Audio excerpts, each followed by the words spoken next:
శ్రీ పోతన భాగవత భక్తి యోగం. గానం అభినవ పోతన, ఆంధ్ర భాగవత శుకయోగి, బ్రహ్మశ్రీ వేదమూర్తులైన కరణె కృష్ణమూర్తి భాగవతార్ గారు.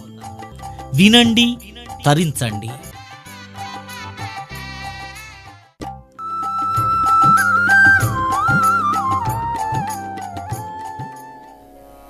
ఇక చంద్రవంశాన్ని చెప్తున్నాను వినవయ్యా. 1000 తలలు కలిగిన జగన్నాథుని బొడ్డులో బంగారు పద్మంలో చతుర్ముఖ బ్రహ్మ యొక్క మానసపుత్రుల్లో కన్నుల్లోంచి అత్రి మహర్షి పుట్టినాడు. ఆ అత్రి మహర్షికి చంద్రుడు దయించినాడు. ఆ చంద్రుడికి ఉపనయనం చేసి బృహస్పతి దగ్గరికి వేద విద్యలు నేర్చుకోవడానికి పంపించినాడు. 12 సంవత్సరాలు అయిపోయింది. ఈ యొక్క పీజీ చేస్తే అయిపోయాయి 1 సంవత్సరం. ఈ లోపల దేవేంద్రుడు ఉత్తర రాశి వాయుదేవునితో పంపించాడు. బృహస్పతి గురుదేవా రాజసూయాగం వరించందలంచిది వచ్చి నిర్విఘ్నంబుగా నా యాగమ్మును సంరక్షింప నీలే భారంబు సుమ్మా. గురుదేవా 20 రోజులు రాజయాగం చేస్తున్నాను నేను, దేవలోకం వచ్చి యజ్ఞాన్ని నివర్తించే భారం నీదే అని చెప్పినాడు. బృహస్పతి దేవగురు పోవాలి కదా, మరి ఇలా మన ఆశ్రమం బాధ్యత ఎవరికైనా అప్పయిపోవాలి కదా. ఇప్పుడు చంద్రుని పిలిచినాడు. చంద్ర, నేను యజ్ఞమ్ము నుండి తిరిగి వచ్చినంత వరకు తారను సంరక్షింపుచు ఆశ్రమమును రక్షించి నా కుమారునిగా ఉండుము చంద్ర. అలాగే గురుదేవా అన్నాడు. పాపం ఏం చేస్తాడు మరి. శుక్రాచార్యుడు ఎప్పుడైతే బృహస్పతి వెళ్ళిపోయినాడో, శుక్రాచార్యుడు వాడి కామరూపంలో వెళ్ళి తార హృదయంలో వచ్చి కామ ప్రేరణ కలిగించి మెల్లగా చంద్రుని బలత్కారం చేసింది. వనిత తనంతట తానై వలిస్తే ఇంత నిరాకరణ చేస్తావా చంద్ర? ఎందుకు నీ అందం, ఎందుకు నీ యవ్వనం, కాల్పన నీ మాటలతోని మరిగించి ఇంకేముంది చంద్రుని వశం చేసుకొని చంద్రుడు తారాచంద్రుడు ఇద్దరు వెళ్ళారు. 20 రోజులకు అయ్యగారు వచ్చే వరకు ఆశ్రమం కాళీ భార్య కాళీ. పెద్ద పంచాయతీ జరిగింది, ఎంతోమంది పోయినారు, అంతమంది వాపసు కొట్టాడు. ఆఖరు బ్రహ్మదేవుడు వచ్చాడు జడ్జిమెంట్. ఆ యొక్క బ్రహ్మదేవుడు చెప్పినాడు, తారా ఇది న్యాయమేనా? చంద్ర ఇదేం పని, పంపి నేను తీసుకువచ్చే కనుక నేను పంపమంటావా? అదే వచ్చింది, దాని బొమ్మను నేను వద్దన్నానా? విష్ణుమూర్తితో చెప్తాను అనగానే బలత్కారంగా తీసుకువచ్చి తారను అప్పచెప్పాడు బృహస్పతికి. వచ్చినామనికి ఏదో కాంప్రమైజ్ అయి ఉంటే అయిపో కదా. లేదు, దుర్మార్గురాల చిగ్గొక ఇంత లేక చీని బతుకు పాడుగా చిగ్గొక ఇంత లేక చెలవేడియ వెలచేడియ భంగిని ధర్మకీర్తులను బొగ్గులు చేసి జారు శశిన్ పొంది కటకట కడుపేల తెచ్చుకొంటివే చనటి ఎగ్గుదలంపగా వలదే మానవతులు నిన్ను చూచి మెత్తుడ ఇప్పుడు కడుపు దించుకొమ్ము. సిగ్గులేదు, మానవ లేదు నీకు? చంద్రుని ఎత్తుకొని వెళ్ళి గర్భం ధరించావు కదా, ఇప్పుడు గర్భస్రావం చేసుకోమని తిడుతూనే ఉన్నాడు అయ్యగారు. ఎటో ఈయన ఇటు తిట్టినప్పుడు అటు వెళ్ళిపోతున్నది. వారం 10 రోజులు కాగానే పండు లాంటి కొడుకు పుట్టాడు, చక్కగా ఉన్నాడు అందంగా. ఈమె తిట్టుడు పోయింది, చంద్రుడు వచ్చాడు. ఇటు బృహస్పతి నా కొడుకు అంటే నా కొడుకు. ఎవరి కొడుకో ఎవరికి తెలవాలి? తల్లికి తెలుస్తుంది. ఆమె చెప్పుడు లేదు. మళ్ళా కాంపనెంట్ బ్రహ్మదేవుని దాకా పోయింది సుప్రీంకోర్టు. బ్రహ్మ వచ్చాడు, తారా చెప్పవే. నీ సిగ్గు జీతిక చంద్రుడిని ఎత్తుకొని వెళ్ళిపోయినాడే, నీ సగం సిగ్గు పోయింది. గర్భం ధరించినాడే, మిగిలిన సిగ్గు కూడా పోయింది, చెప్పరాదా? చంద్రుడికే కన్నదాన అనగానే చంద్రుడికి ఇచ్చారు. చంద్రుడికి ఆ కొడుకునిచ్చాడే రాజా, వాని పేరు బుధుడు. ఆ బుధునికి సుద్యుమ్నుడు అనేటువంటి ఒక సూర్యవంశరాజుకు ఆడిదానిగా మారినప్పుడు, స్త్రీగా మారినప్పుడు ఈ బుధుడికేను ఆ యొక్క ఇలాకన్యకి ఇద్దరికి కూడా ప్రేమ వివాహం జరిగింది. తద్వారా వాళ్లకు మంచి చక్కటి కుమారుడు పుట్టినాడు, అంటే చంద్రుని మనవుడు పుట్టాడు. మరి వాణి పేరు చక్కటి పేరు పెట్టారన్నమాట. ఆయనే మహానుభావుడైనటువంటి ఒక పురూరవ చక్రవర్తి అయినాడు. పురూరవ చక్రవర్తి నవయవనంలో ఉండి రాజ్యాన్ని పరిపాలిస్తుంటే ఈయన అందాన్ని దేవలోకంలో దేవవేశ్య అయినటువంటి ఊర్వశి తెలుసుకుందట. అది 2 గొర్రెపెట్టెలను పెట్టుకొని ఈయన ఉద్యానవనంలో వచ్చి కాళ్ళ గజ్జలు గలగలు వంటంగా తిరుగుతుందట. ఈయన సాయంకాలం వెళ్ళి అక్కడికి పోయేవరకు అది కనబడ్డది. వనిత ఎక్కడ నుండి రాక, పురూరవుడు అంటున్నాడు, వనిత ఎక్కడ నుండి రాక మనకిద్దరిందగు నీకు దక్కిది మృక్కడి వచ్చనే అలరు ములుకులవాడు అడిదంబు దిప్పులే వనిదా ఆహా. మన్మధుడు పూలబాణాలతో నన్ను కొట్టిపారేస్తున్నాడు, వాని చేతిలో జావకముందే నన్ను అనుగ్రహించు తరుణి అన్నాడు. అయ్యా, నిన్ను పెళ్లి చేసుకుంటాను, వివాహం చేసుకుంటా, కానీ నీతో ఉంటా కానీ చూడొక చెడుతూ నీకు నా కండిషన్. ఈ 2 గొర్రెపట్టేళ్లను నువ్వు కాపాడకున్నా, దిగంబరంగా నువ్వు నా కంటికి కనబడ్డా కానీ నీకు నాకు డైవర్షన్. ఈ గొర్రెపట్టేళ్ళని కాపాడు చక్రవర్తికి లెక్క. వస్త్రం లేకుండా దీని ముందర ఎందుకుంటా నేను అని అనుకున్నాడు. 4 మాసాలు గడిచిపోయినాయి. కామభోగాలు అనుభవిస్తున్నాడు ఊర్వశితోని. అక్కడ దేవేంద్ర లోకంలో చూశాడు 1 2 3 4th ఏది మరి? రంభా, ఊర్వశి, మేనక, తిలోత్తమ 4 కదా. ఊర్వశి లేదు. అరే ఊర్వశి ఎక్కడికి పోయింది? అప్పుడు చెప్పారు, అయ్యా భూలోకం పోయింది. పూర్వం దగ్గర పట్టుకురాబండి. గంధర్వులు వచ్చి అర్ధరాత్రి వేళ ఆ 2 గొర్రెబట్టలను పట్టుకపోతుంటే బే బే అని అరుస్తున్నాయి. పక్కకే ఉన్నాడు పూర్వ చక్రవర్తి. అప్పుడు అడిగింది, ఏమయ్యా నా బిడ్డలను దొంగలు ఎవరో ఎత్తుకోబోతున్నారు, అరుస్తున్నాయి నా బిడ్డలు, నా గొర్రెబట్టలను తీసుకువచ్చి అప్పయ్యప్పు. మంచి నిద్రలో ఉన్నాడు పూర్వ చక్రవర్తి. వినబడ్డా పగతురు దొంగలరే పగ మగటిమి వాడింపలేక మగతనమెల్లన్ మగువల కౌగిట చూపెడు మగవాడవుడ కంటే మగడు మగవుడొప్పున్. ఏటికి నీ రాజరికం ఏటికి మొరవెట్ట పశువులాదుకొన ఓ ఆడదని లేచి దొంగల గిటవు బెడలంగా శవము క్రియ ఉండేదవేమయ్యా. ఏటికి నీ రాజరికం? నీ రాజరికం చక్రవర్తి ఎట్టయినవా నువ్వు? ఆడదాన్ని అబలను నేను మొరబెడుతుంటే గుర్రబట్టి నిద్రపోతున్నావా? కఠినమైన మాటలను విని పాపం నిద్రలో ఉన్నది పరిచేసి కళ్ళు నలుచుకుని లేచి వెళ్ళి ఆ గొర్రెపోటలను ఆ గంధర్వులను జయించి గొర్రెపోటలను తీసుకొని వచ్చాడు. కానీ ఈ లోపల నిద్రలో బట్ట వదులవుతుంది కదా, ఇట్లా సహజం కదా. పోయినాడు వాళ్ళని జయించి వచ్చాడు, కానీ దిగంబరంగా వచ్చాడు. ఆప్షన్ మొదలే చెప్పేది. డింగన మాయమైపోయింది ఊర్వశి. ఆ ఊర్వశి వెనకాల బయట వెళ్ళాడు స్వర్గానికి. దాని పాదాలు పట్టుకున్నాడు. నిన్నేమన్నా అన్నానా? కఠినమైన మాటలు అన్నానా? కొట్టానా? తిట్టాను? ఏమన్నా అన్నా? నువ్వు లేకుంటే నేను బతకలేను ఊర్వశి. ఇప్పుడు దశించుకు ఏమయ్యా మగువలకింత లొంగిపోతావా?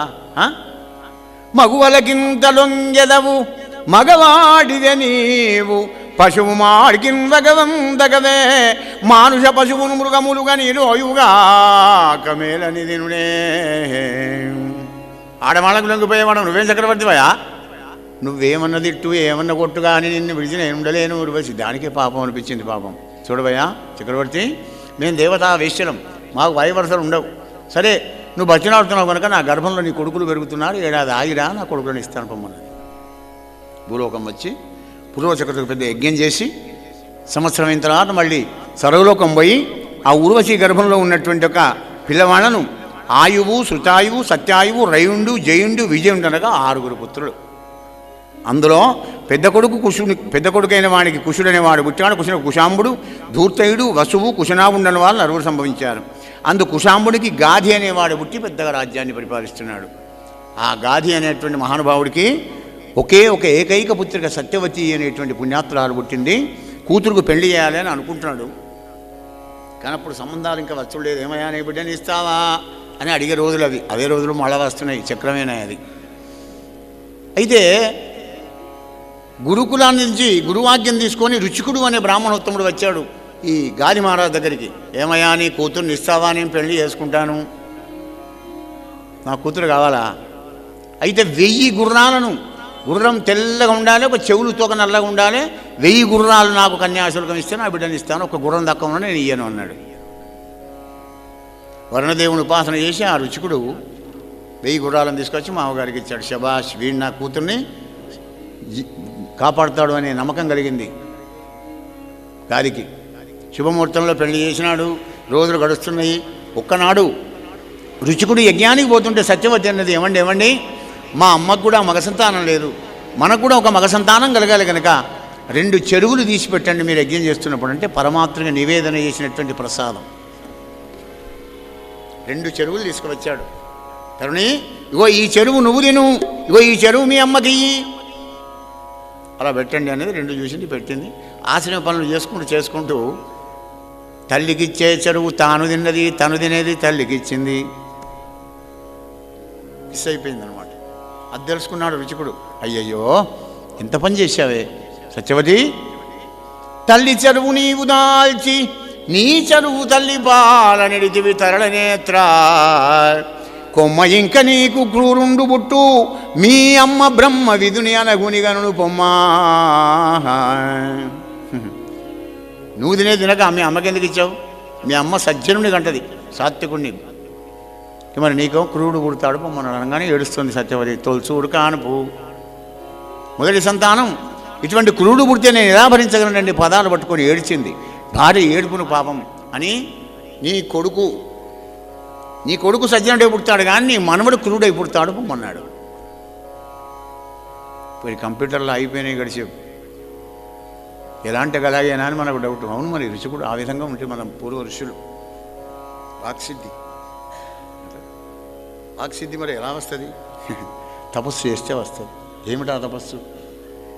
అనుద్వేగకరం వాక్యం సత్యం ప్రియహితం చయత్ స్వాధ్యాయాభ్యసనం చైవ వాంగ్మయం తప ఉచ్యతే. అనుద్వేగకరం వాక్యం సత్యం ప్రియహితం చయత్.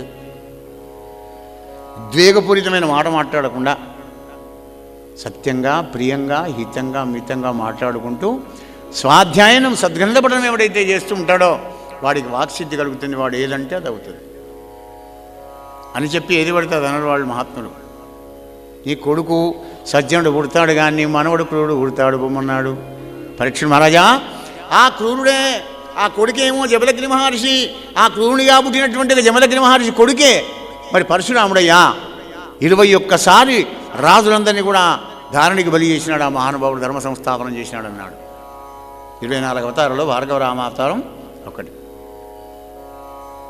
అనగానే అయ్యా బ్రాహ్మణ వంశంలో జన్మించి ఎందుకు చంపవలసి వచ్చింది రాజులందరినీ? కొంచెం పరశురాముని కథను కొద్దిగా నాకు చెప్పు అని అన్నాడు పరీక్షిత్తు. రాజా హైహయ దేశాన్ని పరిపాలిస్తున్నాడు కార్తవీర్యార్జునుడు, దత్తాత్రేయుల వారి వరప్రసాది. ఆ దత్తాత్రేయుల వారి వరప్రసాది అయిన కార్తవీర్యార్జునుడు ఒకనాడు వేట కోసం వచ్చి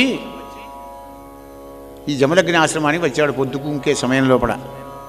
అయ్యా పొద్దుకి వచ్చాడు కదా, రాజు కదా, మా ఆతిథ్యం స్వీకరించి ఈ రాజుకి ఇక్కడనే సేద తీరండి అన్నాడు జమదగ్ని మహర్షి సజ్జనుడు.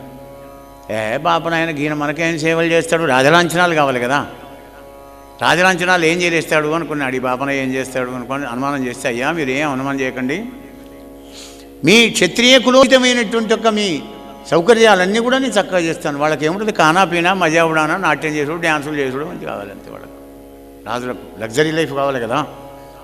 తన గోమాత దగ్గరికి వెళ్ళి ప్రార్థించినాడు జమదగ్ని మహర్షి. ఏమేం కావాలనో భక్ష్య భోజ్య చోష లేయ పానీయ పదార్థాలు, అప్సరసల కన్యలు, మిద్దెలు, మేడలు, మృదంగాలు, మరి సంగీత కచేరీ అన్ని అద్భుతమైన సృష్టి చేసింది ఆ గోమాత. కమ్మడి భోజనం చేశాడు, ఆనందపడ్డాడు, నిద్రించాడు, ప్రాతకాలం లేచాడు, తన రాజ్యానికి వచ్చాడు. ఎవరు? కార్తవీర్యార్జునుడు. కుడిచి కూర్చుండి మొదవుపై కోరిక చేసి సంపదటికి ఆవు చాలుగాక, ఇట్టి గోవునెన్నడు నేనెరుగననుచు పట్టి తెండని తన యొద్ది బడుల వంపే. బాగా తిన్నాడు, ఆనందపడ్డా. ఈ యొక్క గోవు చాలు, అయ్యగారి దగ్గర ఉన్న గోవు ఒక్కడి నాకు ఆనందాన్ని కలిగిస్తే నా రాజ్యం అంతా దాని ముందర దిగదుడిపోయాను. అదే పడరా పోయి జమదగ్ని మహర్షి దగ్గర పోయి గోవును పట్టుకోని రండి. అంబా అంబా అని అరుస్తుండగా పాపం జమదగ్ని మహర్షి ఏడుస్తుండగా ఆ గోవును పట్టుకొని వెళ్ళాడు కార్తవీర్యార్జుని భటులు. పాపం పరశురాముని అన్నలు 3 ఉన్నారు కానీ ఏం చేయలేకపోయినారు. ఎక్కడి నుంచో బయట నుంచి వచ్చాడు రాముడు. అన్నయ్యలారా ఏమైంది సంగతి చెప్పారు. అలాగా మన గోవును రాజా పట్టుకొని వెళ్ళాడా? అద్దిరయ్య మా ఇంట అశనంబు గుడిచి మాయ వరదనంగనాక్రమించి కోరి మొదవు రాజు కొనిపోయినాడట. నేను రాముడవుట ఎరుగడొక్కో. తిన్న ఇంటి వాసాలు లెక్కించినట్టుగా మా ఇంట్లోనే ఉండి సకల సౌకర్యాలు పొంది మా గోవునే పట్టుకొని పోతాడు. ఆహా నా సంగతి వాడికి తెలియదేం కాబోలు. పోనీలే అనుకొని, అన్నలారా బాధపడకండి తండ్రి, బాధపడకు, దుఃఖపడకు, ఇప్పుడే వెళ్ళి తెస్తాను శిరశరాసనాలు, గండ్రగొడ్డలు తీసుకున్నాడు, మహిష్మతీపురం వచ్చినాడు, సింహద్వారం ముందర నిలబడ్డాడు పరశురాముడు. కింద మడిబట్ట మీద మడిబట్టను ననుకు బిగించినాడు. యజ్ఞోపవిధం దగదగాయమానంగా మెరిసిపోతున్నది. బస్సు త్రిపుండ్రాలు పెట్టుకున్నాడు. మరి రుద్రాక్షమాలు వేసుకున్న పరశురాముడు ముందర నిలబడ్డాడు. చూశాడు కార్తవీర్యార్జునుడు. ఏయ్ ఎవడరాడు, పాపనైన వచ్చిండు. బాలుడు వెర్రి బ్రాహ్మణుడు. బ్రాహ్మడు ఎప్పుడు వెర్రిబాగులాగానే ఉంటాడండి. లోపల ఉంటుంది గాయత్రి తేజస్సు. బాలుడు వెర్రి బ్రాహ్మణుడు బ్రాహ్మణు కైవడి ఉంటమాని భూపాలులతోడ భూరి బలభద్యులతోడ కయ్యాలకు వచ్చినాడు. మన ఎందిక పాపము లేదు లెండు లెండు వేయుడు రేయుడు చంపుడు బాపనయ్యనను. మనంతరం మనం పోయి బ్రాహ్మణ్ణి యుద్ధం చేయకూడదు, పాపం. బ్రాహ్మణి వచ్చాడు కదా, మనంత పాపం లేదు, చంపండి వీడిని అన్నాడు. వచ్చినట్టు నడువులో కోణ్ణి, తలకాయల కోణ్ణి, చేతులోనివి, కాళ్ళలోనివి, పంట చెరుకులు నరికి పారేసినాడు పరశురాముడు. 500 చేతుల్లో ధనస్సులు పట్టుకొని వచ్చాడు కార్తవీర్యార్జునుడు. 5 బాణాలతోని వాని చేతిలో ఉన్న ధనస్సులను దూరీకృతం చేసి మళ్ళీ ధనస్సులు తీసుకునే లోపలనే గండ్రగొడ్డలు అందుకొని వాని తలకాయని చేతులను నరికి పారేసినాడు. చేతికి దొరికిన వాళ్ళందరినీ చంపాడు. కొందరు పారిపోయినారు. గోవును పట్టుకొని ఇంటికి వచ్చాడు. నాన్న ఇగో మన గోమాత. అరే రామా, ఎలా తెచ్చావురా కొడుక, ఎలా తెచ్చాడని చంపి పారేసేవాడిని. అవ్వ ఎంత పని చేసావు నాన్న. పట్టపురాజును జంపుట రామా. జమదగ్ని మహర్షి అంటున్నాడు, పట్టపురాజును జంపుట కట్టలు కన్ విప్రు జంపు కంటే పాపము కొడుకా. అట్టి తనకుము నీవీ పట్టున చని తీర్థయాత్ర చేయుము పుత్ర. పట్టబ్రాహ్మణ చంపుడు బ్రహ్మహత్య మార్గం. మారు మాట్లాడకుండా నా ఆజ్ఞంతలో నుంచి వెళ్ళిపో. ఎక్కడికి? తీర్థయాత్ర చేసిరాపో. మనకు అనిపిస్తుంది, ఆహే తీర్థయాత్ర అయితే అమ్మ ఏసీ బస్సులో పోవా, ఏసీ దాంట్లో ట్రైన్లో పోవచ్చు కదా అనుకుంటారేమో. అప్పుడు ఏవి ఏసీలు, డీసీలు, బీసీలు. నడుచుకుంటే పోవాలి, పొద్దు కిందుకుని పడుకోవాలి, ఎవరేది పెడితే అది తినాలి, ఏ నీళ్ళు పడితే ఆ నీళ్ళు తాగాలి, శీతోష్ణాలకు తట్టుకోవాలి. అవి అది పనిష్మెంట్ అన్నమాట, ప్రాయశ్చిత్తం అంటాను దాన్ని. పోన్నాడు, 7 ఏళ్ళు తీర్థయాత్ర చేశాడు. రాజా, ఒక్కనాడు జమదగ్ని భార్య రేణుక గంగా స్నానానికి వెళ్ళి పాపం రోజు జమదగ్ని మహర్షికి అభిషేకానికి కుండలో నీళ్లు తెస్తుంది. కుండ ఎలా అంటే అక్కడికి పోయి రేగడి మనను కుండ చేసి పచ్చి కుండలో నీళ్లు పట్టుకువస్తుంది. ఆమెంత గొప్పదో చూడండి రేణుకాదేవి. ఒక్కనాడు కుండ చేస్తున్నది. చిత్తరథుడనే గంధర్వుడొక్కడు భార్యతో జలక్రియలాడుతుంటే 1-2 సెకండ్లు అటు చూసింది, కుండ వచ్చులేదు. చేసిన కొద్దీ విచ్చిపోతుంది, చేసిన కొద్దీ విచ్చిపోతుంది. గంట 2 గంటలైంది. బిక్కముఖం వేసుకొని తలకాయ వంచుకొని వచ్చింది. చూశాడు జమదగ్ని. ఛీ ధూర్తురాలా, పరపురుషుని వీక్షించిన పాతకురాలా. అరే ఎవడరా తనయులారా, 3 వచ్చారు పెద్ద కొడుకులు. ఏమిటానా, పరపురుషుని చూసిన పాతకురాలని మీ తల్లిని చంపండి. నాన్న ఇంకేదైనా చెప్పు కానీ మా అమ్మని చంపం. ఛీ దౌర్భాగ్యులారా, ఏం కొడుకులరా మీరు అని కొడుకుల మీదకి భార్య మీద కోపానికి వస్తున్న జమదగ్ని మహర్షి దగ్గరికి రాముడు వచ్చాడు. నాన్న ఏం సంగతి? రామా రా, తండ్రి మాట కాదన్న నీ అన్నలను, మరి పరపురుషుడు వీక్షించిన పాతకురాలని నీ తల్లిని ఈ 4 చంపిపారే అన్నాడు. జమదగ్ని మహర్షి పాదాలకు నమస్కారం చేశాడు. గంటకు అందుకొని 4 దెబ్బలతో 4 చంపారేశాడు. శబాష్ రామా, కొడుకమంటే నువ్వేరా భార్గవరామా, ఏం కావాలి కొడుక, కోరుకో, నాకు చాలా సంతోషమైంది అన్నాడు. తండ్రి ఏం లేదు, ఈ 4 బతికించమండి. కలియుగ మానవులారా, పడిన వారిని మరల బ్రతికింపనోపును జనకుడు అనుచు చంపె పరశురాముడు. అతడు చంపెననుచు అన్నల తల్లిని జనకుని ఆజ్ఞనైన వరదు సుమ్మా. కలియుగం కాపీ కొట్టే కులం కదా. భాగవతంలో గారు చెప్పే తల్లిని అన్నగాళ్ళని చంపచ్చు అన్నాడు. ఇది కూడా ఒక జీవం అనుకోని చంపకుండా ఆయన చచ్చిన వాళ్ళను మళ్ళా బతికిస్తాడు కన్న తండ్రి అన్న నమ్మకం ఉన్నది కనుకనే పరశురాముడు చంపాడు. లేకపోతే చేతులాడతాయా? ఆ విధంగా పరశురామును కోడి పారిపోయినటువంటి వాళ్ళందరూ కూడా మళ్ళీ ఈ రాముడు లేని సమయంలో వచ్చి జమదగ్ని మహర్షిని చంపిపోయినారు. చంపిపోగానే శవాన్ని తల్లిదండ్రులలో పెట్టించి మొత్తం భారతదేశం అంతా తిరిగి గంటగుడ్డలతోని ఎవడు రాజు ఉన్నాడో రాజువాడిని నరికి వాళ్ళ తలకాయలు గుట్టలుగా పోసి వాళ్ళ యొక్క నెత్తులంతా కూడా శమంతక పంచక పవిత్ర నదీ తీరం లోపల 5 మడుగులు చేసి ఆ నెత్తులంతా కలిపి పితృలోకంలో ఉన్నటువంటి ఒక తన తండ్రికి జమదగిరి మహర్షికి పిత్తర్పణాలు ఇచ్చి సప్తఋషుల్లో కలిపాడయ్యా భార్గవరామ అవతార వ్యక్తి విష్ణుమూర్తి. పరీక్ష మహారాజా ధరణీ కంటకులైనటువంటి ఒక రాజులను, ధర్మదూరుడైన రాజులను, దైవదూరుడైన రాజులను అలా ధర్మ సంస్థాపన చేసినాడు పరశురామ అవతారంతో. మహారాజా శుకదేవుడు అన్నాడు, రజీ అనేటువంటి వానికి చంద్రవంశంలో 500 మంది కొడుకులు పుట్టి వాళ్ళందరూ కూడా ఆ మోక్షాన్ని పొందారయ్యా రాజా. అది అట్లుండే నౌషునకు యతి, యయాతి, సంయాతి, నాయాతి, వేతి, కృతి అనగా 6 కొడుకులు పుట్టినారు. యతిని రాజు చేస్తే కొన్నాళ్ళకు వాడు నిజంగానే యతీశ్వరుడై సన్యాసం పుచ్చుకున్నాడు. రెండవ వాడు యయాతి మహారాజు. ఈ యయాతి మహారాజును రాజ్యం మీద పట్టభద్రుని చేసినారు. రాజ్యాన్ని పరిపాలిస్తున్నాడు. సప్తద్వీప విశాల భూమండలాన్ని ఏకాధిపత్యంగా పరిపాలిస్తున్నాడు ఆ యయాతి మహారాజు. రాజా ఆ యయాతి మహారాజు పరిపాలించే ఒక సామంత రాజ్యం లోపలనే వృషపరుడు అనేటువంటి రాక్షసరాజు పరిపాలిస్తున్నాడు. వానికి ఒక బిడ్డ ఉన్నది, ఆమె పేరు శర్మిష్ఠ. ఆ వృషపరుని దగ్గరనే పురోహితం చేస్తూ ఉంటాడు శుక్రాచార్యుల వారు. శుక్రాచార్యుడికి కూతురుంది, ఆమె పేరు దేవయాని. ఈ దేవయాని శర్మిష్ఠ ఒక 10 మంది చెలికత్తెలతో కలిసి సాయంకాలం అలా బయలుదేరి వెళ్ళి ఒక కాసారం దగ్గరికి పోయి వలవలు ఉడిచి ఒడ్డుకు పారేసి నీళ్ళలో జలక్రీడలాడుకుంటూ ఉన్నారు. కాసేపు కాగానే మగవాళ్ళు ఎవరో వచ్చారు అనుకుని హడావుడిగా వచ్చి ఒకళ్ళ చీరలు ఒకళ్ళొకళ్ళ బట్టలు ఒకళ్ళు తీసుకున్నారండి. ఏదో అవి పొరపాటు అయిపోయి ఇక నువ్వు తీసుకుని అవి నాకేంటి అయిపోయాయి కదండి. అందుకే ఎటువంటి మాట మాట్లాడతావో అట్లాంటి జీవితమే నీకు ఇస్తాడు భగవంతుడు. వెటకారంగా మాట్లాడితే నీ జీవితం అంతా వెటకారమే, కఠినంగా మాట్లాడితే జీవితం అంతా కఠినంగానే, వ్యంగ్యంగా మాట్లాడితే నీ జీవితం అంతా వ్యంగ్యమే, కోపంతో మాట్లాడితే నీ కోపమే నీ శత్రువే నశింపజేస్తుంది, మృదువుగా మాట్లాడితే అందరికీ మిత్రునిగా మిత్రురాలిగా ఉంటావు.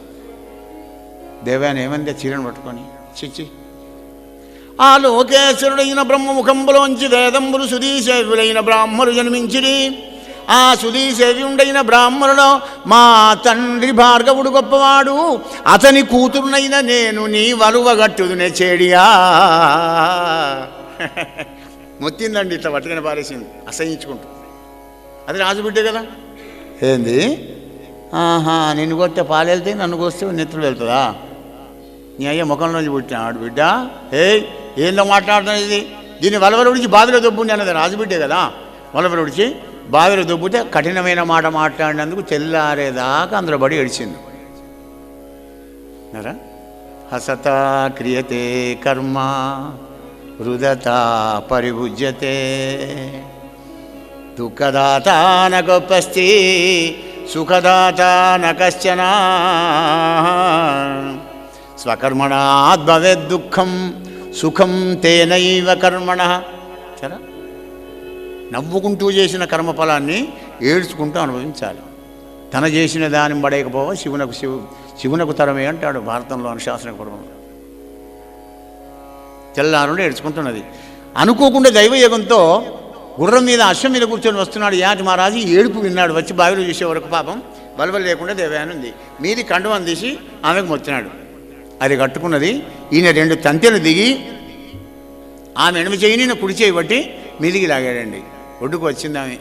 రాగానే అంటుంది కదా దేవయాని, మహారాజా నరేంద్ర, నన్ను పాణిగ్రహణంబు చేసిదివి కదా, నా భర్తవు నీవే, దైవయోగంబును దాటరాదు. నీ పాణిగ్రహణం పాడుగాను మీ అయ్య శాపం పెడతాడు. నాకు నీ పాణి వద్దు, నీ గ్రహణం వద్దు అన్నాడు యాతి. మీ నాయన శాపం పెడతాడు, కావ్యుడు సామానుడు కాదు. భయపడితే అయ్యా మా నాయనను ఒప్పిస్తా, నాకు ఎట్టాకు బ్రాహ్మడు కాడు, కచుడు నాకు శాపం పెట్టాడు బృహస్పతి కొడుకు కనుక, నేను అన్న చేసుకోమంటే చేసుకుంటా అన్నాడు యాతి మహారాజ్. సరే అని పోయింది. ఇంటికి పోయి తండ్రికి చెప్పింది శుక్రాచార్యుడు వారికి, నాన్న మనం బిచ్చం ఎత్తుకొని దానింట్లో పురోహితం చేసుకుంటూ పప్పు బియ్యం నూనె చింతపండు తెచ్చుకొని బతుకుతున్నామట. బిచ్చగాని బిడ్డకింత అహంకారమా అన్న నూతులో దొబ్బిందా దుర్మార్గురాలను శర్మిష్ఠ తండ్రి. అది 2 అంటే ఇది 4 ఎక్కించి చెప్పింది శుక్రాచార్యుల వారికి. ఇంకేముంది, శుక్రాచార్యుల వారు కోపం క్షణమే వస్తుంది బ్రాహ్మణికి, కానీ గడ్డిపోసలాగా పోయినాడు. అరే వృషపర్మా, నీ దగ్గర పురోహితం పని చేస్తున్నాను అన్నాడు. అయ్యా మహానుభావ మహాత్మా, నువ్వు లేని నేను ఎట్లా నువ్వు ఏదన్నా వేయి నాకు శిక్ష వేయి, కానీ నువ్వు పురోహిత మాంతనే బతకలేనన్నాడు. బిడ్డ బతిలాడుతాడేదని చెప్పరాదు, మరి ఏం లేదు, దాన్ని నాకు దాసిగా ఉంచుతాడు అడుగు. శర్మిష్టను దాసిగా ఉంటే ఓకే. ఏవిరా నీ కూతురైన శర్మిష్టను నా కూతురి కింద దాసిగా ఉంచుతావా? అయ్యా ఉంచుతా. కూతురి కోసం చూసుకుంటే రాజ్య ఐశ్వర్యం పోతుంది అంతా. సర్వశాస్త్ర ప్రవక్తారం భార్గవం ప్రణమామ్యం. శుక్రుడు చాలా గొప్పవాడు. ఇంకేముంది, యయాతి మహారాజుకు పెళ్లి చేసి శర్మిష్టను దాసిదానిగా పంపించాడు.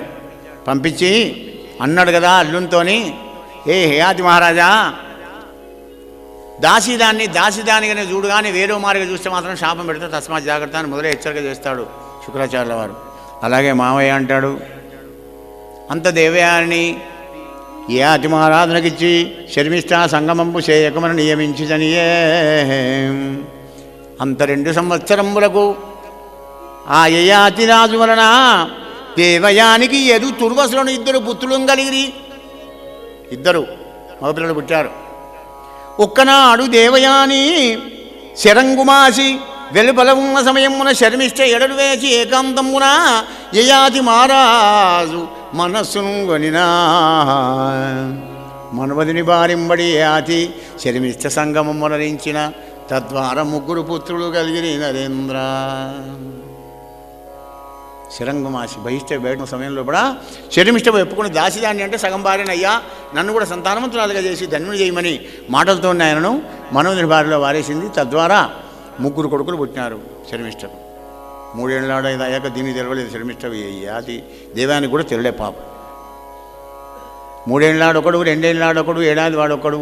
అక్కడ ఆడుకుంటుంటే ఆ పిల్లవాళ్ళని చూసింది దేవయాని.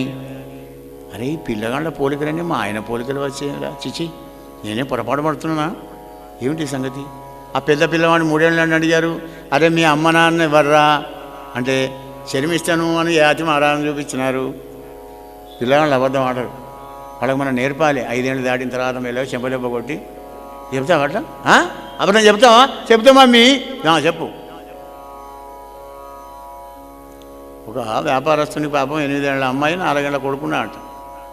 ఉంటే అరే 9:09 ఫలాని షావుకారు వస్తాడు, నా పేరు పెట్టి పిలిస్తే మా నాన్న లేడు అని చెప్పుండి అన్నాడు. సరే నాన్న అని చెప్పారు అమ్మాయిను ఆ పిల్లవాడు. వాళ్ళు ఏదో ఆడుకుంటున్నారు. 1 గంట అర్ధగంట వరకు రానే వచ్చాడు అప్పులు ఆయన. ఫలాని షావుకారు పిల్లలు వచ్చారు. అమ్మాయి మీ నాన్న రమ్మను పో, మా నాన్న లేడండి అన్నది అమ్మాయి. ఆడపిల్ల ట్రైనింగ్ అయి ఉన్నది కనుక. కానీ 4 ఏళ్ళ పిల్లవాడు కొద్దిగా వాడు వెనక వదిలేగానిగా మా నాన్న ఉన్నాడు కానీ లేడని చెప్పు అన్నాడు. ఇంకేమున్నది, వచ్చిన వాడు బయట పోయినాడల్లా మళ్ళీ ఇటు తిరిగి వచ్చాడు. వాడికి ఏదో సమయానికి వెళ్ళగొట్టి ఇక వాడిని దెబ్బలంటే ఆ పోరండి. 4 ఏళ్ళ పిల్లండి ఇక ట్రైనింగ్ ఇచ్చాడు. ఇప్పుడు చెప్తావు అక్క చెప్పినట్టు చెప్పాలి, బద్నాడు కొడుక నేను అర్థం చెప్తే ఉన్నాడని చెప్తావు అంటే వాళ్ళకు మనం నూరిపోస్తున్నామండి. పిల్లల భవిష్యత్తు కారణం తల్లిదండ్రులే కానీ మరొక్కరెవరు కూడా కాదు. మాతృదేవో భవ, పితృదేవో భవ, ఆచార్యదేవో భవ. గురువుగారు 3వ స్థానం. ఇంట్లో తల్లిదండ్రులు చక్కగా ఉంటే ఇంటికి పోతే తల్లిదండ్రులు కొడతారు, స్కూలుకు పోతే టీచర్ కొడతాడు అనే భయం ఉన్నప్పుడే విద్య వస్తుంది అన్నమాట. అప్పుడు చదువుకుంటారు పిల్లలు, చక్కగా చదువుకుంటారు. ఆ భయం భక్తి లేదు కనుకనే ఇప్పుడు చదువుకుంటున్నారు అంతే. కోకు ఏం పెద్ద తేడా లేదు, కాకపోతే కొనుక్కుంటారు అన్నమాట. జై శ్రీకృష్ణ, జై జై శ్రీకృష్ణ. పరీక్ష మహారాజా,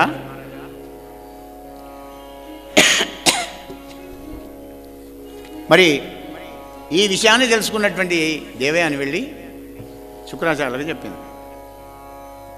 25 ఏళ్ల వయసులో ఉన్నాడు యయాతి మహారాజు, 22 ఏళ్ళది దేవయాని. వెంటనే 80 ఏళ్ల వార్ధక్యం వచ్చుగా కానీ శుక్రాచార్యుల వారు శాపం పెట్టాడు యయాతికి. అప్పుడు పాదాభివందనం చేసి మామగారికి, మామా మామా నాపై కోపము మానుమా, నీ పుత్రి యందు మానవు నాకున్ కామోపభోగ వంచలు ప్రేమన్ రమించి ముదిమి పిదపదాల్తు మామా. మామా 5 సంవత్సరాలకే నాకు వార్ధక్యం ఇస్తావా? నీ కూతురి మీద వ్యామోహం నాకు దగ్గలేదు కదా మామయ్య, ఎంత పని చేసావు అనగానే విచారం చేసుకున్నాడు శుక్రాచార్యుడు.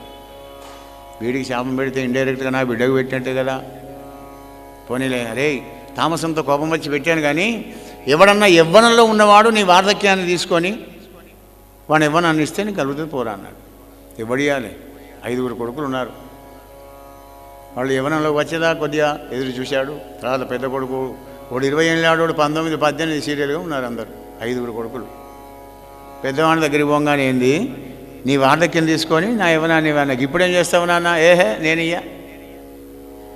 కళ్ళు కనరావు, చెవులు వినరావు, ముడతలు పడతావు శరీరం అంతా. నో. రెండోవాడు అంతే.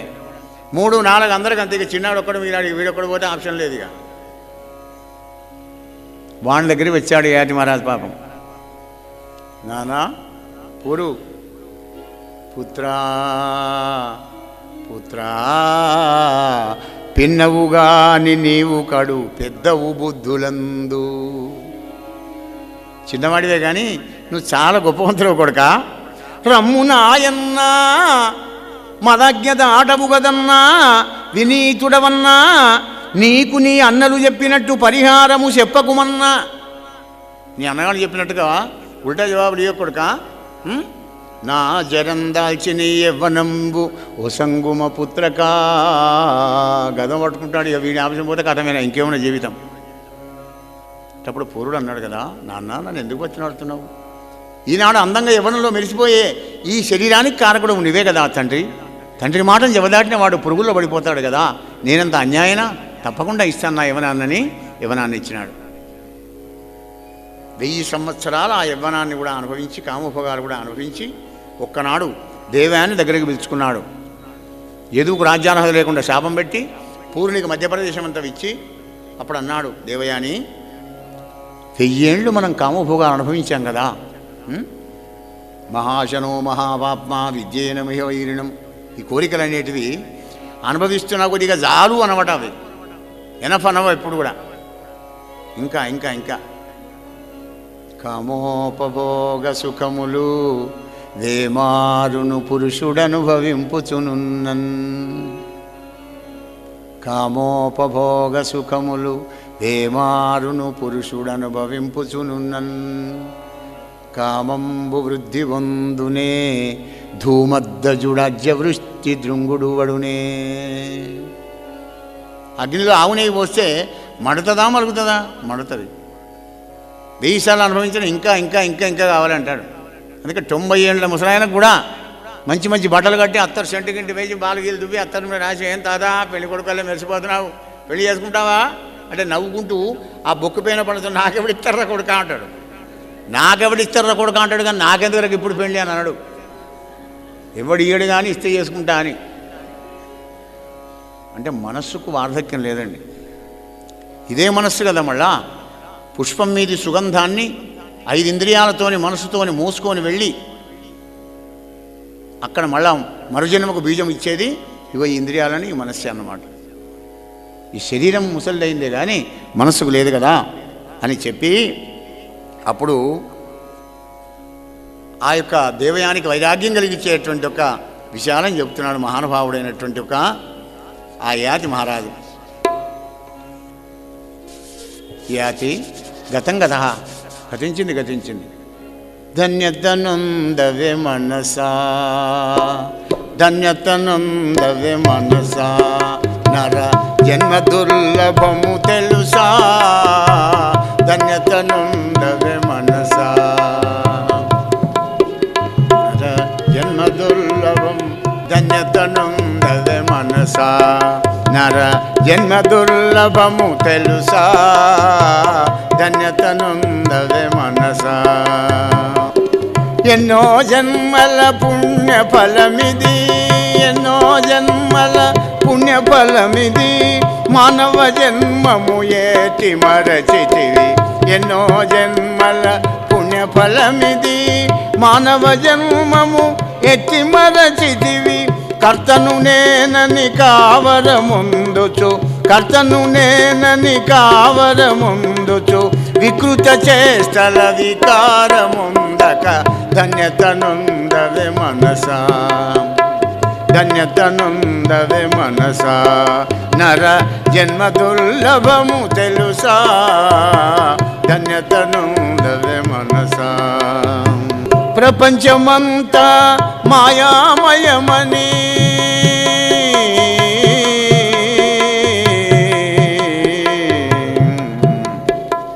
ప్రపంచమంతా మాయామయమని చూసేదంతా నాశమే అనుకొని మూడు గుణముల మూలమే జగమని మూడు గుణముల మూలమే జగమని గుణాతీతుడవు రాముని దలచి ధన్యతనందవే మనసా ధన్యతనందవే మనసా నర జన్మ దుర్లభము తెలుసా ధన్యతనందవే మనసా. ఈ విధంగా పూర్ణికి మధ్యప్రదేశం ఇచ్చి 4 కొడుకులు 4 భాగాలు కూడా పంచిపెట్టి రాజ్యాన్ని ఆ దేవయాన్ని తీసుకొని మహానుభావుడైనటువంటి యాతి మహారాజు వెళ్ళి నిర్మూలిత సకల సంగుండై పరమంబైన వాసుదేవదాన బ్రహ్మమునందు ఏది భూపాలుడు స్వతసిద్ధమైన భాగవత గతిలో మోక్షాన్ని పొందాడయ్యా. పరీక్ష మహారాజా నరేంద్ర, ఆ పూరిని వంశంలోనే నువ్వు జన్మించావయ్యా మహారాజా. ఈ విధమున అదే వంశం లోపల గొప్పవాడైనటువంటి ఒక దుష్యంత మహారాజు జన్మించాడు.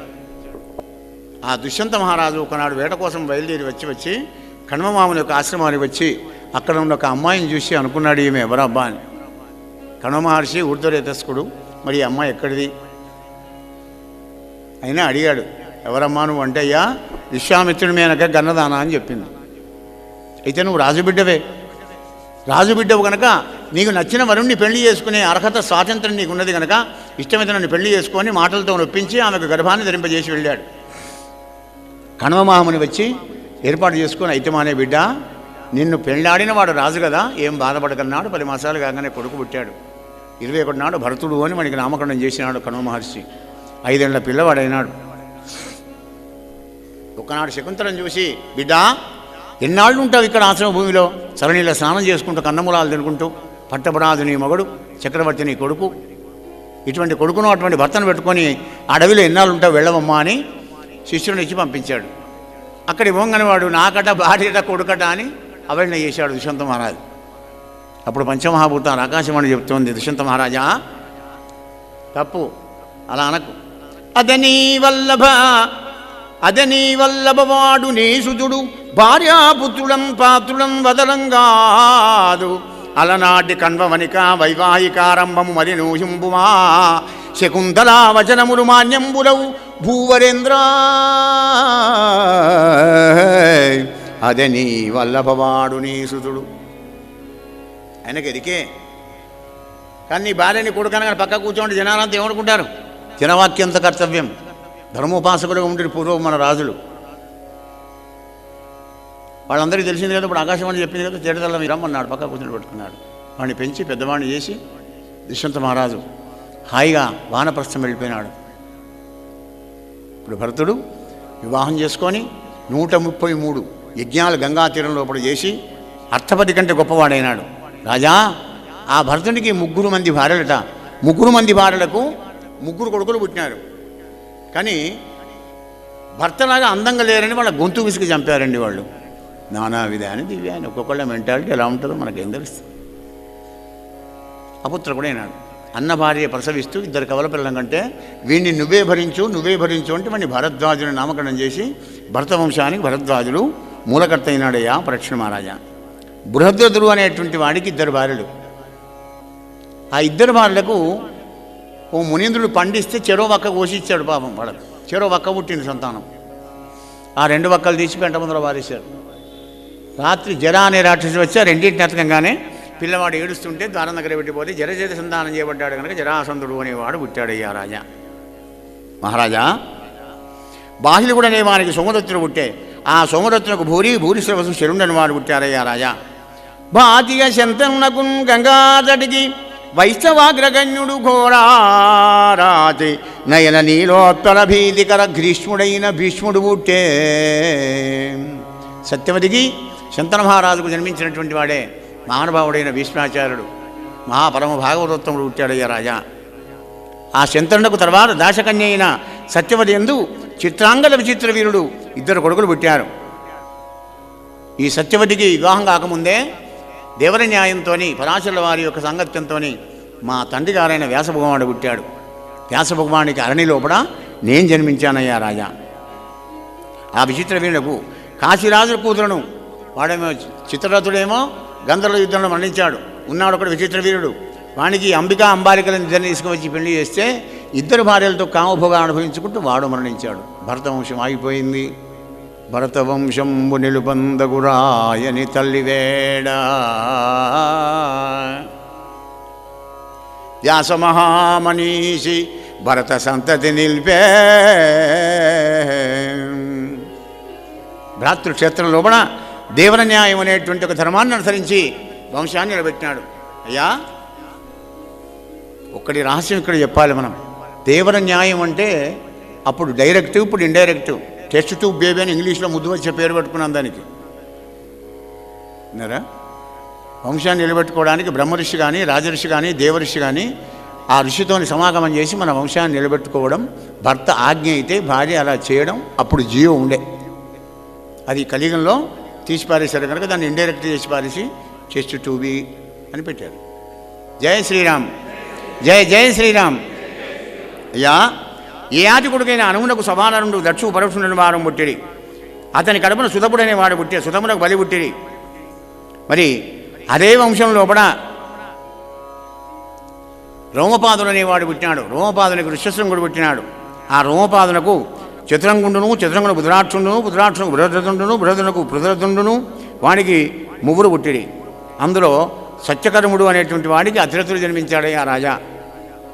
ఇగో ఈ అతిరథునికే కుంతి 14 ఏళ్ల వయసులో కన్నటువంటి పిల్లవాడిని కర్ణుడిని గంగలో విడిస్తే ఈ అతిరథునికి రాధకు దొరికి పెంచారు కనుక రాధేయుడు అనే పేరు వచ్చింది. కర్ణకుండలాలతో పుట్టాడు కనుక కర్ణుడు అనే నామకరణం పెట్టాడు వాడికి. ఏ ఆది పెద్ద కొడుకు అనే వంశం చెప్తున్నాను రాజా, విను. యాదవ వంశం లోపల మహాభోజుడు అనేవాడు మహాధార్మికుడు. ఆయనకు సంతానం లేకపోతే పృథా అనే అమ్మాయిని సాదుకున్నాడు కనుక ఆమె ఇంట్లో కుంతీ భోజన ఇంట్లో పెరిగింది కనుక ఆమె పేరు కుంతీ కుమారి, కుంతి కుమారి అన్నారు. కానీ ఆమె పేరు పృథా. రాజా, అగో ఆయనను మీ పాండురాజు చేసుకున్నాడు పెళ్ళి. ధృతరాష్ట్ర మహారాజు గాంధార దేశపు రాజు బిడ్డ అయిన గాంధారిని వివాహం చేసుకొని దుర్యోధనుడాదిగా 100 మంది కొడుకులను, దుశ్శల అనే ఒక కుమార్తెను ఉన్నాడు. విదురుడు అనేటువంటి వాడు పెళ్లి చేసుకోలేదు. ధృతరాష్ట్ర, పాండురాజ, విదురుడు, భరతముష అనే ముగ్గురు మూల పురుషులైనారు. ఆ తర్వాత కుంతీదేవికి మరి ఏరాలైనటువంటి ఒక మాద్రీదేవి కడుపులో పంచపాండవులు జన్మించారయ్యా. ధర్మరాజు, భీముడు, అర్జునుడు. కుంతీదేవికి అయితే మాద్రికి నకుల సహదేవుడు ఇద్దరు కూడా జన్మించినారు. పాండవ వంశం అలా వెలుగుంటూ వెళ్ళింది. కుకురుడు అనేటువంటి వృష్టి అనేటువంటి పుట్టినాడు. ఆ వృష్టికి విలోమతనయుడు, విలోమతనయునికి అవిద్యోతుడు, అవిద్యోను పునర్వసు, అతనికి ఆహుకుండను కుమారుడు, ఆహుకి అని కన్యకం కలిగిరి. ఆహుకునికి దేవకుండు, ఉగ్రసేనుడు ఇరువురు జన్మించిరి. అందు దేవకునికి దేవరుడు, అనుపదేవుడు, సుదేవుడు, దేవవర్ధనుడు నలుగురు కలిగిరి. వాళ్ళకు క్రమంగా ధృతదేవయు, శాంతిదేవయు, ఉపదేవయు, శ్రీదేవయు, దేవరక్షిత, సహదేవ, దేవకీదేవి అనగా 7 పుట్టారు. అయ్యా, మరి దేవమేఢుడు అనే వానికి మారిసేను భార్య ఎందు వసుదేవుడు, దేవభాగుడు, దేవశ్రవుండు, ఆనకుండు, సంజయుండు, శ్యామకుండు, కంకుండు, అనీకుండు, వత్సకుండు, వృకుండు అనువారు 10 మంది కొడుకులు పుట్టినారు. ఒక ఆడపిల్ల జన్మించింది, ఆమె పేరే పృథ.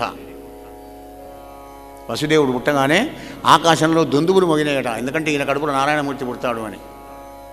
పరీక్ష మహారాజా, మరి ధృతదేవయందు త్రిపుష్టుండును, శాంతిదేవాత్మేందు పశ్చిమ పరిస్థితాదులు, ఉపదేవయందు కల్పవృక్షాదులు 10 శ్రీదేవయందు వసంసుధన్వాదులు 6 దేవరక్షితేందు గదాదులు 9 సహదేవయందు పర్వత ముఖ్యాదులు 8 దేవకీదేవి ఎందు కీర్తిమంతుండు, సుషేనుండు, భద్రసేనుండు, రుజువు, సమదనుండు, భద్రుండు, సంకర్షణుండు మరి అనువారు 7 పుట్టారు దేవకీదేవి గర్భంలో. మహారాజా,